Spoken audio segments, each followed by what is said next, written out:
with God, God will take down your enemy on your behalf. And I must admit that none of us are so great or in such a position to bargain with God. Yet Scripture does show that God at his will may choose to accept what you promised. I said that to say this: when you start bargaining with God, make sure that you have something that appeals to God. Let me say it again. When you start negotiating with God, make sure that you have something that appeals to God. The questions that arise are, who can bargain with the living God who made and owned all things? Who can bargain with the living God who does not need anything that man has? Well, the Scripture indicates to me that it is those that serve God faithfully and live holy lives that find leverage with God. It is those that find favor in the eyes of God.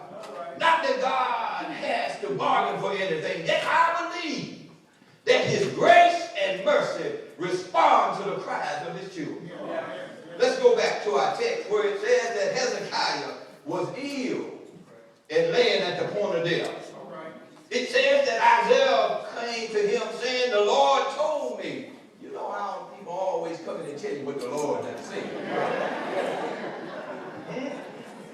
The Lord told me to tell you.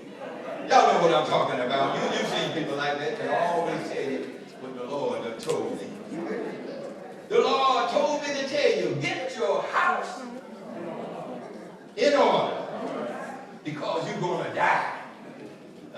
You will not recover.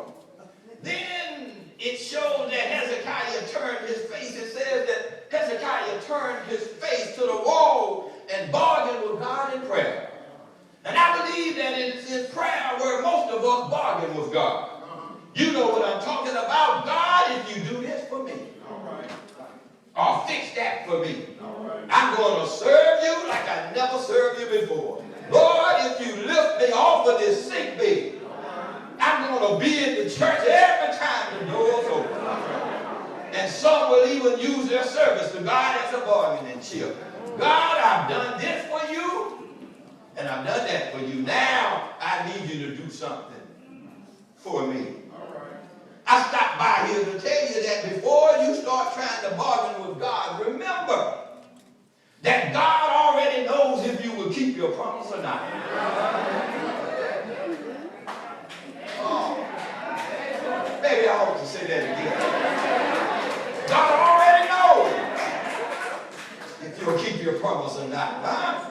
God already knows if you've given him the best of your service. God already knows. The word says that Hezekiah turned his face toward the wall and prayed. It's been speculated that he turned his face to the wall because it faced the temple. And the temple represented the embodiment of God. And my brothers and sisters, what child of God that finds himself afflicted does not turn to the Father for relief? When Isaiah told Hezekiah that he would not recover from his illness, Hezekiah could have laid down and waited for death to overtake him. Yet it appears that he turned his face to the wall and prayed to God. In other words, Hezekiah opted out of death. Chose not to participate in it. That's the stand that children of God ought to take. When troubles are all around you, trials everywhere you turn, and things are at its worst, you ought to opt out of it. Choose not to participate. And turn toward God with faithful prayer. Hezekiah opted out of the death sentence by choosing not to accept it.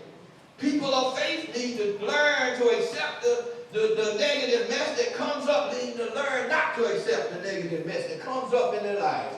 Just because the diagnosis is not good doesn't mean that it's over. I don't care what the doctor says. It's not over.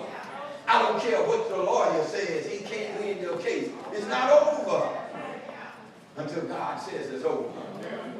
Hezekiah chose not to participate in the bad news that Isaiah brought. When you choose not to participate, that means no matter how bad it looks, say you are not going to give in or give up.